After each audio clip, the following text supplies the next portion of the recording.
Good morning, students.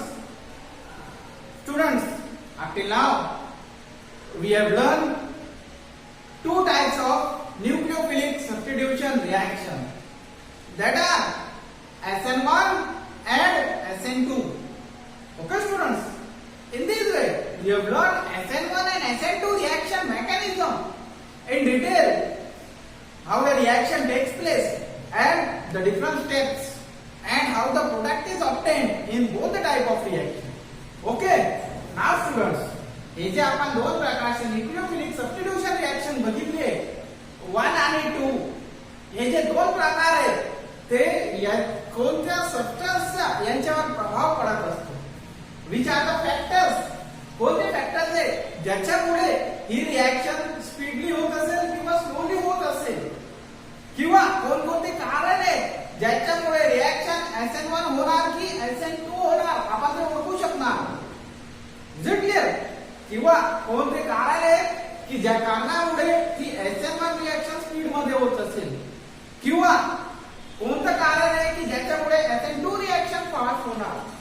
Okay, so we are going to learn that reasons which are the reasons that affect SN1 or SN2 reaction. Okay, students, we know in a reaction what is that? One is the substrate and the other is the nucleophile. तर मग हे जे दोन पदार्थ आहेत, दोन components आहेत in this reaction, substrate and nucleophile, these are the factors which affect the rate of the reaction or which influence the rate of the reaction. पण यांचा काय प्रभाव आहे, कसं आहे ते पॉइंट बाय पॉइंट आपण बघू. Okay students, first we will see first SN1 and SN2 reaction. In short, we will write here. Okay students, so the first reaction which we have learned is CH3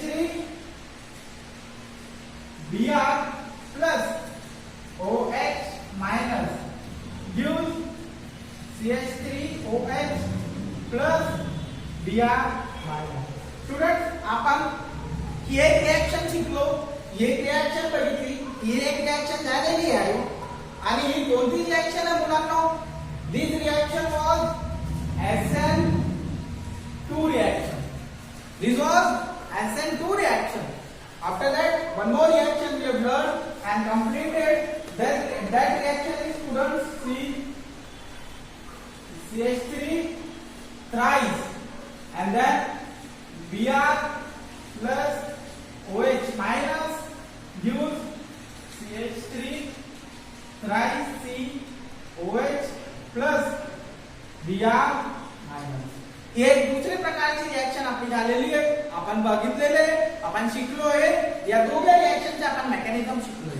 तर मग ही जी reaction आहे, ही reaction कोणता mechanism follow करणार आहे, कोणतं mechanism होणार आहे याच्यामध्ये? SN1.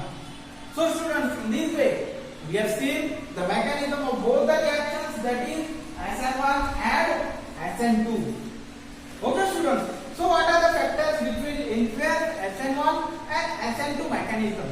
कोणते कारण आहेत ज्याच्यामुळे SN1 किंवा SN2 रिएक्शन स्लो होणार, फास्ट होणार, लवकर होणार, ते सगळं आपण शिकणार आहोत. Okay, so the first factor that influence the mechanism of SN1 or SN2 is nature of substrate. Nature of substrate. तर मग मुलांनो, ही जी रिएक्शन्स आहे या दोघे रिएक्शन मध्ये सबस्ट्रेट कोणता आहे? हा आहे सबस्ट्रेट CH3 किंवा CH3 thrice CBr. हा मिथिल ब्रोमाइड म्हणा किंवा टर्शियरी मिथिल ब्रोमाइड, हे दोघं काय सबस्ट्रेट आहे.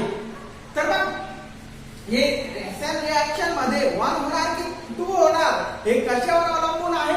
नेचर ऑफ सबस्ट्रेट वर. म्हणजे हा जो सबस्ट्रेट आहे याचा नेचर कसं आहे याच्या आधारावर रिएक्शनचा मेकॅनिझम ठरणार आहे. Okay, whether the substrate is of which type. If you see carefully students, here the substrate is methyl bromide. That means the alkyl halide is primary alkyl halide. It means halogen is attached to primary carbon atom. Here in this reaction, SN1 reaction, the that is alkyl halide is tertiary alkyl halide. It means halogen atom is attached to tertiary carbon atom. Okay. So students, if we see carefully here, the primary alkyl halide, in case of primary alkyl halide, it increases the SN2 mechanism. It increases the rate of SN2 mechanism. So we can write here as primary alkyl halide. See here, primary alkyl halide increases rate of SN2 mechanism. Increases rate of SN2 mechanism. And here we can write tertiary alkyl halide increases rate of SN1 mechanism. हा point झाला बरोबर की nature of substrate, हा सबस्ट्रेटचा जो nature आहे याच्यामुळे reaction SN1 होणार की SN2 होणार आणि रिएक्शनचा रेट वाढणार की कमी होणार ही याच्यावर अवलंबून आहे की जो अल्किल हलाइड प्रायमरी आहे की सेकंडरी आहे की टर्शियरी आहे. मुलांना हे तर आपण शाब्दिक स्टेटमेंट बघून घेतलं, स्टेटमेंट शिकलो, पण त्याच्या मागचं कारण काय. असं नाही की नुसतं आपण वाक्य लिहून दिलं आणि पण त्याच्या मागे कारण काय ते पण समजणं गरजेचं आहे की इथे ही जी रिएक्शन आहे SN2 याच्यामध्ये प्रायमरी अल्किल हलाइड राहिला तर रिएक्शन SN2 मार्गाने होणार असं का. ओके. तर मग मुलांना जर आपण ही जी आपण रिएक्शन बघितली, we have seen the mechanism of this reaction. What happens in the mechanism of this reaction? He reaction मध्ये काय घडत असतं मुलांना. या रिएक्शन मध्ये मुलांना हा जो CH3 आहे, CH3 आणि Br आहे त्याच्यावर हा जो न्यूक्लियोफाइल आहे, हा न्यूक्लियोफाइल हा Br लागलेला राहील तेव्हाच न्यूक्लियोफाइल याच्यावर बॅक साइड अटॅक करणार आहे. आणि इथे जो SN1 मेकॅनिझम आहे त्याच्यामध्ये काय होतो, हा जो CH3 आहे, 3 CH3 आहे आणि हा Br आहे प्लस OH मायनस, इथे हा न्यूक्लियोफाइल अटॅक नाही करणार आहे. इथे काय होणार आहे, पहिले हा बॉन्ड ब्रेक होणार आहे, त्याच्यानंतर इथे कॅटायन फॉर्म होणार आहे आणि कॅटायन फॉर्म झाल्यानंतर हा अटॅक करणार आहे. तर मग मुलांनो इथे प्रायमरी आहे म्हणजे तिघा हायड्रोजन आहे. हायड्रोजन जागा कमी घेणार, स्मॉल एटम आहे म्हणून या हायड्रोजन मुळे गर्दी नाही होणार आणि गर्दी नाही राहिली की मग या न्यूक्लियोफाइलला अटॅक करणं सोपं राहणार. आणि दुसरी गोष्ट अटॅक करायला सोपं राहील, गर्दी नाहीये म्हणून. पहिला पॉइंट. अजून एक पॉइंट काय आहे की याच्यानंतर काय होत असतं मुलांनो, पेंटाव्हॅलेंट कार्बन तयार होत असतो. आता 5 व्हॅलेन्सी वाला कार्बन तयार होत असतो. इथे Br राहणार आणि इथे OH असा कार्बन तयार होत असतो मुलांनो या रिएक्शन मध्ये. म्हणजे पेंटाव्हॅलेंट कार्बन असा कार्बन ज्याची 5 व्हॅलेन्सी राहील म्हणजे इथे गर्दी होणार आहे. आणि अगोदर जर इथे मिथिल ग्रुप राहिला तर मग ती गर्दी जास्त वाढेल, स्टेरिक हिंड्रन्स राहणार आणि ती रिएक्शन स्टेबल नाही होणार. म्हणून या रिएक्शन मध्ये हा जो कार्बन आहे हा प्रायमरी कार्बन राहिला तर रिएक्शन स्पीडली होणार. म्हणून आपण इथे लिहिलेलं आहे primary alkyl halide increases the rate of SN2 mechanism. आता लक्षात आलं मुलांनो, because in SN2 mechanism what happens, attack of nucleophile takes place and pentavalent carbon is formed.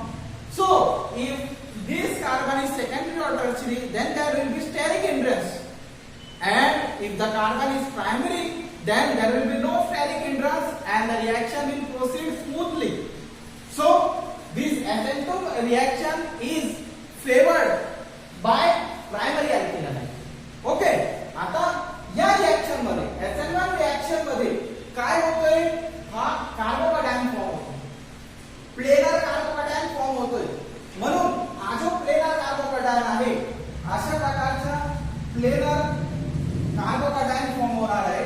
and this planar carbocation, okay, if these methyl groups are there so no problem, steric hindrance इथे काही effect नाही होणार. कारण इथे काय आहे, carbocation तयार करायचे आणि या मिथिल ग्रुप मध्ये काय होणार आहे, मिथिल ग्रुप मुळे काय होणार आहे की हा methyl group positive interactive effect राहणार आहे या मिथिल ग्रुपमुळे. Positive interactive effect plus I effect. आणि प्लस आय इफेक्ट म्हणजे काय? प्लस आय इफेक्ट मुळे काय होणार की हा जो कार्बोकॅटायन आहे मोर स्टॅबिलाइज होणार. कार्बोकॅटायन म्हणजे काय? याच्याकडे इलेक्ट्रॉनची कमतरता आहे, इलेक्ट्रॉन डेफिशियंट आहे आणि हा मिथिल ग्रुप काय करणार आहे? इलेक्ट्रॉन डोनेट करणार. Plus I effect. हा methyl group plus I effect, हा methyl group plus I effect. आणि जर मिथिल ग्रुपच्या ऐवजी हायड्रोजन राहिला तर हा प्लस आय इफेक्ट ही दाखवणार हायड्रोजन. म्हणजे हायड्रोजन याला पॉझिटिव्ह इंडक्टिव्ह इफेक्ट नाही देणार या कार्बनला आणि हा कार्बोकॅटायन स्टॅबिलाइज नाही होणार. म्हणून इथे मिथिल ग्रुप किंवा टर्शियरी कार्बन ऍटम राहणं जास्त गरजेचे आहे. टर्शियरी कार्बन राहिला तर त्याला प्लस आय इफेक्ट मिळणार आहे आणि या प्लस आय इफेक्ट मुळे हा कार्बोकॅटायन स्टॅबिलाइज होणार आहे. म्हणून ही जी SN1 रिएक्शन आहे ही टर्शियरी कार्बन राहिला तर जास्त फेवर राहील आणि जास्त इझिली होणार, रेट वाढणार. Is it clear? Okay. Most favourable condition for SN1 reaction is that the alkyl halide should be tertiary alkyl halide because tertiary carbon atom what happens in tertiary carbon atom what happens? Positive inductive effect is there of 3 methyl groups. Okay, and there is also the hydrogen alpha hydrogen atoms are there. Okay, and these alpha hydrogen atoms contribute for hyperconjugation. These two main reasons, that is plus I effect and hyperconjugation, is there in this tertiary carbon atom. So tertiary alkyl group favors the reaction for SN1 mechanism. So this was the first point, students, that is the nature of substrate. How if the substrate is primary, secondary or tertiary, then the reaction is favored in SN1 or SN2. Okay, students. So for primary alkyl halide reaction proceeds through SN2. For tertiary alkyl halide reaction proceeds through SN1. And if there is secondary alkyl halide, then the reaction proceeds through both SN1 and SN2 mechanism. Is it clear, students? Okay. अशा प्रकारे तुम्ही लक्षात ठेवायचं आणि याची कारण पण लिहायची. इथे काय होणार आहे? पेंटाव्हॅलेंट कार्बन फॉर्म होणार आहे, इथे कार्बोकॅटायन फॉर्म होणार. ओके. आणि पेंटाव्हॅलेंट कार्बन फॉर्म झाला तर इथे स्टेरिक हिंड्रन्स आणि इथे प्लस आय इफेक्ट आणि hyperconjugation. Is it clear, students? So in this way we have learned nature of substrate influence rate of reaction in SN1 and SN2 mechanism. Second point that we are going to study in this SN1 and SN2 mechanism is that, students, nature of nucleophile. Nature of nucleophile. बरोबर. आपण पहिला point काय बघितला की याच्या नेचरवर rate depend करणार, influence करणार आणि त्याच्यानुसार रिएक्शन कोणत्या मार्गाने होणार ते आपण ठरवू शकतो, ते आपण सांगू शकतो. अल्किल हलाइड कोणता आहे? ओके. आता दुसरा पॉइंट, दुसरा फॅक्टर, दुसरा कारण काय आहे की ज्याच्यामुळे रिएक्शनचा मार्ग ठरला जातो किंवा रिएक्शन त्या मार्गाने होत असते. दुसरा कारण आहे नेचर ऑफ न्यूक्लियोफाइल. या दोघे रिएक्शन मध्ये you see carefully in both the reaction there is a nucleophile. This is the nucleophile. Okay. So how the nucleophile is, whether the nucleophile is strong or weak. Nucleophile जो असतो मुलांनो तो strong असू शकतो किंवा weak असू शकतो. Powerful आहे किंवा वीक आहे, ताकदवर आहे किंवा कमजोर आहे, हा न्यूक्लियोफाइल. ओके. त्याच्यानुसार ही रिएक्शन SN1 होणार की SN2 होणार ही ठरली जाते. Is it clear, students? आता मुलांना समजा हा जो न्यूक्लियोफाइल आहे, या न्यूक्लियोफाइल दोन प्रकारचे राहणार, एक तर स्ट्रॉंग किंवा दुसरा वीक. ओके. स्ट्रॉंग म्हणजे हा पॉवरफुल राहिला. इथे आपण बघू मुलांना ही रिएक्शन कशी घडत असते, परत आपल्याला ते रिपीट करावं लागणार आहे. CH3 आणि Br प्लस OH मायनस. ही रिएक्शन, या रिएक्शन मध्ये काय होणार आहे मुलांना? हा इथे अटॅक करणार या कार्बन. आता याची दोन कंडिशन बघणार आपण. पहिल्यांदा समजा स्ट्रॉंग आहे म्हणजे जास्त ताकदवर आहे, म्हणजे काय करणार तो लगेच याच्यावर अटॅक करू शकतो. ताकदवर आहे. ओके. त्याची ताकद जास्त आहे म्हणून तो याच्यावर अटॅक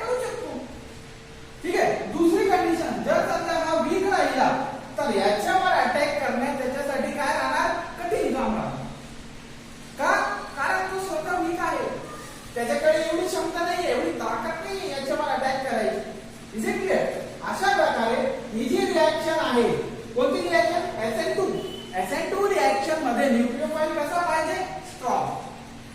म्हणजे स्ट्रॉंग न्यूक्लियोफाइल राहिला तर SN2 रिएक्शन फेवर होणार. ओके, तर मग इथे आपण पॉइंट लिहू शकतो SN2 साठी काय? Strong nucleophile. ओके स्टुडंट्स, या रिएक्शन मध्ये न्यूक्लियोफाइल स्ट्रॉंग राहिला तर रिएक्शन SN2 मार्गाने प्रॉपरली लवकर स्पीड मध्ये होऊ शकेल. वीक न्यूक्लियोफाइल राहिला तर या मार्गाने रिएक्शन घडणं कठीण राहील आणि प्रॉपरली होणार नाही, त्याचा रेट स्लो राहणार. Is it clear? म्हणजे SN2 reaction is favoured by strong nucleophile.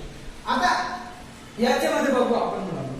Okay, SN1 reaction मध्ये हा जो न्यूक्लियोफाइल आहे हा स्ट्रॉंग राहिला आणि वीक राहिला तर त्याचा परिणाम काय होणार आणि रिएक्शन कशी घडणार? इझिली होणार, स्लोली होणार, फास्ट होणार की काय होईल ते आपण बघू. आता या SN1 रिएक्शन मध्ये टर्शियरी मिथिल ब्रोमाइड जो आहे, ओके, अगोदर काय होतो? हा ब्रेक होतो बॉन्ड आणि कार्बोकॅटायन तयार होत असतो. इथे काय होणार आहे? कार्बोकॅटायन तयार होणार आहे मुलांना. So this carbocation will be form. हा तयार झाला की त्याच्यानंतर हा जो न्यूक्लियोफाइल आहे हा अटॅक करणार. म्हणजे मुलांना इथे न्यूक्लियोफाइलचा काही रोल नाहीये. In this reaction, there is no role of nucleophile because in the first step, what happens? Breaking of CPR bond takes place. That is formation of planar carbocation. अगोदर इथे कटायन तयार होत असतो आणि एकदा कटायन तयार झाला की इथे न्यूक्लियोफाइल स्ट्रॉंग राहिला की वीक राहिला तो आपोआप याच्यावर अटॅक करू शकतो. त्याला कठीण नाही जाणार कारण याला रेडीमेड कटायन मिळतोय. कटायनवर एनायनला अटॅक करायची काही गरज नाही. म्हणजे काही स्ट्रॉंग एनायन राहिला, स्ट्रॉंग न्यूक्लियोफाइल राहिला तरच अटॅक होईल असं नाहीये. न्यूक्लियोफाइल स्ट्रॉंग आहे की वीक आहे या कटायनवर इझिली अटॅक करू शकतो. पण इथे काय होतं? इथे एक न्यूक्लियोफाइल आहे पहिले आणि दुसरा न्यूक्लियोफाइल अटॅक करायचे तर मग इथे स्ट्रॉंग न्यूक्लियोफाइलची गरज होती. म्हणून आपण इथे काय लिहिलं? SN2 reaction strong nucleophile. पण इथे स्ट्रॉंग असेल की वीक असेल कटायन तयार झालेला आहे मग अटॅक करणं सोपं राहणार आहे. म्हणून SN1 reaction no effect of nucleophile किंवा नो इन्फ्लुएन्स ऑफ न्यूक्लियोफाइल. म्हणजे न्यूक्लियोफाइलचा काय परिणाम होणार नाही SN1 वर, बट SN2 वर न्यूक्लियोफाइल स्ट्रॉंग राहिला पाहिजे. Okay students, so in this way this was the second factor that influence SN1 and SN2 mechanism. Now students, we are going to learn the third factor. Okay, that is nature of solvent. Solvent जो आहे त्याचा nature कसा आहे त्याच्यावर सुद्धा या SN1 आणि SN2 रिएक्शनचा परिणाम होणार आहे. याचा रेट ठरला जाणार आहे, स्पीड किंवा स्लो आणि रिएक्शन त्या पद्धतीने होणार की नाही होणार. Is it clear? तर मग नेचर ऑफ सॉल्व्हंट. आता मुलांना सॉल्व्हंट असतो तो दोन वेगवेगळ्या प्रकारचा असतो. ओके, पोलर किंवा नॉन पोलर. तर मग इथे जनरली पोलर सॉल्व्हंट वापरला जातो. ओके, सॉल्व्हंट तो कोणता होणार आहे? पोलर. त्याच्यानंतर पोलर मध्ये सुद्धा प्रोटिक आहे किंवा अप्रोटिक आहे असे दोन वेगवेगळ्या प्रकारचे पोलर सॉल्व्हंट असतात. पोलर मध्ये प्रोटिक आहे किंवा अप्रोटिक आहे. आता प्रोटिक म्हणजे काय? H+ आयन देणारा असा सॉल्व्हंट जो H+ आयन देत असेल त्याला आपण protic solvent, protic polar solvent बोलणार. आणि जो सॉल्व्हंट H+ आयन देत नसेल त्याला अप्रोटिक बोलणार. आता प्रोटिकचं उदाहरण आपण घेऊ शकतो H2O. या H2O मध्ये काय भेटतं मुलांना आपल्याला? H+ आयन आणि OH- आयन.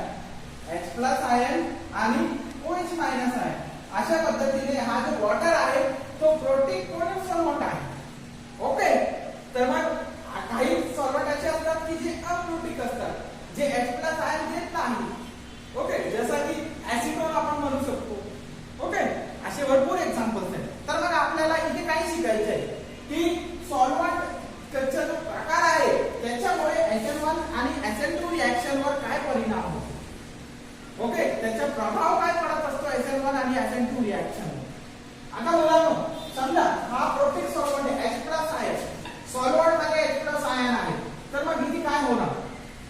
इथे काय होईल मुलांनो, इथे आपण अगोदर या रिएक्शनचा विचार करू. In this SN1 reaction, SN1 reaction मध्ये काय होत असतं मुलांनो, की हा जो आहे टर्शियरी मिथिल CCH3 थ्राईस हा कार्बोकॅटायन तयार होत असतो. याच्यावर काय न्यूक्लियोफाइलचा अटॅक होणार आहे. पण जेव्हा हा कार्बोकॅटायन तयार झालेला आहे त्यावेळी काय घडलेलं आहे मुलांनो, याच्यामधून काय बाहेर निघालेलं आहे, याच्यामधून काय बाहेर निघालेलं आहे, हा एनायन बाहेर निघालेला. म्हणजे इथे बॉन्ड होता मुलांनो, इथे बॉन्ड होता आणि हा बॉन्ड ब्रेक झाला. जेव्हा बॉन्ड होता तेव्हा पॉझिटिव्ह आणि नेगेटिव्ह चार्ज होता. ओके, आणि त्याच्यानंतर काय झालं, हा बॉन्ड ब्रेक झाला. ब्रेक झाल्यानंतर याच्यावर पॉझिटिव्ह चार्ज आला आणि याच्यावर नेगेटिव्ह चार्ज आले. Now students, if the solvent is protic polar, that means solvent मध्ये H+ आयन असेल तर मग काय होईल. आता सॉल्व्हंट मध्ये काय आहे, H+ आयन आहे, वॉटरचे H+ आयन. तर मग हा H+ आयन काय करणार, या Br- आयन सोबत रिएक्ट करणार. हे दोघं रिएक्ट करणार आणि काय होईल जाईल, HBr.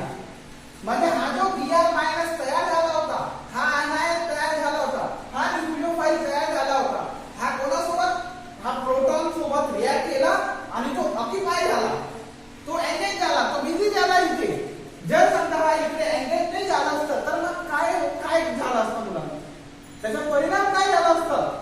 त्याचा परिणाम असं घडला असता की हा जो न्यूक्लियोफाइल आहे हा परत याच्यावर अटॅक करू शकतो. आपल्याला हा हवाय, हा कार्बोकॅटायन मिळायला पाहिजे आणि हा स्टेबल राहायला पाहिजे, हा थांबायला पाहिजे. ओके, जर याला हा प्रोटॉन नाही मिळाला तर हा काय करणार, परत याच्यावर अटॅक करणार आणि परत इथे बॉन्ड तयार होऊन जाईल आणि आपल्याला हा कॅटायन मिळणार नाही न्यूक्लियोफाइलसाठी. ओके, तर मग अशा प्रकारे प्रोटिक सॉल्व्हंट राहिला तर हा प्रोटिक सॉल्व्हंट मधला जो प्रोटॉन आहे, H+ आयन आहे, तो याच्यावर अटॅक करतो आणि हा तिकडे चालला जातो आणि आपल्याला हा क्लिअर प्लेनर कार्बोकॅटायन मिळतो. आणि याच्यावर, आता याच्यावर जो आपला न्यूक्लियोफाइल आहे तो इझिली अटॅक करू शकतो. Is it clear. तर मग अशा प्रकारे मुलांनो ही जी SN1 रिएक्शन आहे ही फेवर्ड होते. कधी फेवर्ड होते, जेव्हा सॉल्व्हंट प्रोटिक आणि पोलर असतो. ओके, तर मग इथे तुम्ही लिहू शकता याच्यामध्ये SN1 reaction is favoured by protic polar solvent. Okay, म्हणजे या रिएक्शन मध्ये जर सॉल्व्हंट पोलर आणि प्रोटिक राहिला तर याचं लवकर होईल, व्यवस्थित होईल आणि प्रॉपरली होईल आणि स्पीडली होईल. Is it clear. आता या रिएक्शन मध्ये समजा प्रोटिक सॉल्व्हंट राहिला, प्रोटिक पोलर सॉल्व्हंट राहिला, म्हणजे सॉल्व्हंटचा H+ आयन. आता इथे रिएक्शन कशी व्हायला पाहिजे मुलांना, की हा OH- याच्यावर अटॅक करायला पाहिजे. पण समजा सॉल्व्हंटचा H+ आयन आहे तर मग हा सॉल्व्हंटचा H+ आयन काय करणार, ही याच्यावर अटॅक करून देईल. म्हणजे हा न्यूक्लियोफाइल इकडे अटॅक करण्याऐवजी तो काय करणार, इकडे अटॅक करून देईल आणि आपली रिएक्शन अशी घडणार नाही. Is it clear. म्हणजे की SN2 रिएक्शन मध्ये हा सॉल्व्हंट पोलर आणि प्रोटिक नको, अप्रोटिक सॉल्व्हंट राहायला पाहिजे. म्हणजे असा सॉल्व्हंट जो H+ आयन न देणारा असेल. ओके, जसं की ऍसिटोन. म्हणजे इथे काय लिहिणार आपण, SN2 is favoured by aprotic polar solvent. म्हणजे इथे अप्रोटिक पाहिजे आणि इथे प्रोटिक पाहिजे. अशा प्रकारे मुलांना हे 3 फॅक्टर्स होते ज्याच्यामुळे SN1 आणि SN2 मेकॅनिझम होतो आणि ज्याचा परिणाम रिएक्शनच्या मेकॅनिझमवर होत असतो. पहिला होता नेचर ऑफ सबस्ट्रेट, म्हणजे प्रायमरी आहे, सेकंडरी आहे किंवा टर्शियरी आहे. दुसरा आहे नेचर ऑफ न्यूक्लियोफाइल, म्हणजे हा न्यूक्लियोफाइल स्ट्रॉंग आहे की वीक आहे. स्ट्रॉंग मुळे कोणती रिएक्शन मेकॅनिझम होतो आणि वीक मुळे कोणता मेकॅनिझम होतो. तिसरा आहे nature of solvent, solvent protic आहे किंवा अप्रोटिक आहे, त्याच्यामुळे कोणते प्रोटिक आहे किंवा अप्रोटिक आहे त्याच्यामुळे SN1 होणार की SN2 मेकॅनिझम होणार. Okay students.